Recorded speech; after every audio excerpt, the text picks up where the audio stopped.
여러분, 인생을 살다 보면 돈을 빌려야 하는 순간이 오기 마련입니다. 그러나 돈을 빌리는 것은 단순한 거래 이상의 의미를 가집니다. 오늘은 여러분께 돈을 빌릴 때 반드시 지켜야 할 6가지 중요한 규칙에 대해 이야기해 보려고 합니다. 이 규칙들을 이해하고 실천하면 금전적인 어려움을 현명하게 극복할 수 있을 뿐만 아니라 사람들과의 관계도 지킬 수 있을 것입니다. 그럼 시작해볼까요? 첫 번째 규칙. 절대로 경솔하게 빌리지 말라. 돈을 빌리는 것은 그 자체로 책임을 동반합니다. 아무리 작은 금액이라도 경솔하게 돈을 빌리면 나중에 더 큰 문제로 이어질 수 있습니다. 돈을 빌리기 전에 반드시 왜 그 돈이 필요한지, 정말로 그 돈을 빌려야 하는 상황인지 깊이 생각해야 합니다. 자신의 재정 상황을 분석하고 갚을 수 있는 계획이 있는지를 확인하세요. 빌린다는 것은 책임을 지는 것이며 그 책임은 결국 나에게 돌아옵니다.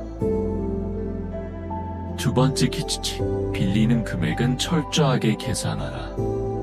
돈을 빌리는 금액은 반드시 신중하게 계산해야 합니다.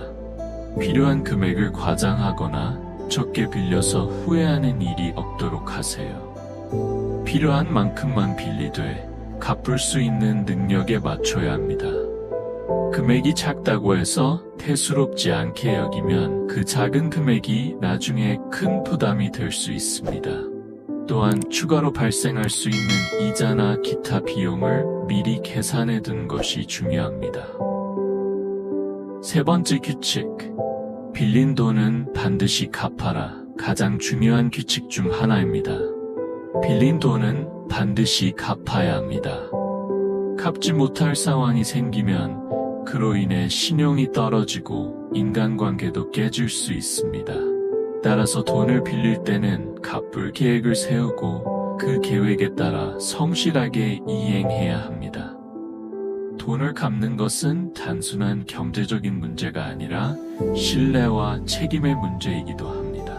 사람들은 돈을 갚지 않는 사람을 신뢰하지 않으며 이런 상황은 나중에 더 큰 문제로 이어질 수 있습니다. 네 번째 규칙. 빌릴 때는 항상 신용을 고려하라. 돈을 빌리는 것은 나의 신용을 시험하는 순간입니다. 빌릴 때는 항상 나의 신용과 명예를 염두에 두어야 합니다. 신용은 한 번 잃으면 회복하기 어려운 자산 중 하나입니다. 신용을 잃지 않기 위해서는 빌릴 때 신중해야 하고 빌린 돈을 성실하게 갚아야 합니다. 또한 필요하지 않은 돈을 빌려서 나의 신용을 위험에 빠뜨리지 않도록 주의해야 합니다.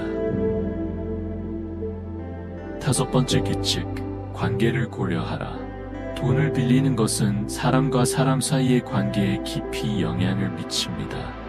돈이 개입된 관계는 쉽게 망가질 수 있습니다.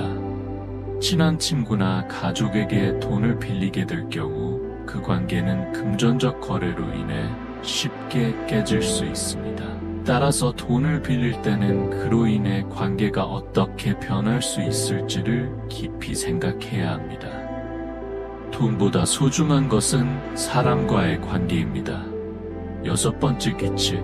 빌리는 사람과의 계약을 명확히 하라. 돈을 빌리고 빌려주는 사이에는 항상 명확한 계약이 있어야 합니다. 설령 친한 사이더라도 빌린 돈의 액수와 갚는 조건을 명확히 정리하는 것이 중요합니다. 계약서 없이 구두로만 약속하게 되면 나중에 오해가 생기기 쉽습니다. 따라서 돈을 빌리고 빌려줄 때는 반드시 문서로 기록해두고 서로 간의 책임과 의무를 명확히 하는 것이 좋습니다. 돈을 빌린다는 것은 단순히 물질적 도움을 받는 것이 아니라 책임과 신뢰를 함께 나누는 것입니다. 오늘 말씀드린 6가지 규칙을 기억하고 실천한다면 금전적인 어려움을 지혜롭게 헤쳐나갈 수 있을 뿐만 아니라 사람들과의 관계도 지킬 수 있을 것입니다. 돈을 빌릴 때는 항상 신중하게 그리고 책임감 있게 행동하세요. 여러분의 신용과 관계는 그 어떤 금액보다도 소중한 자산입니다.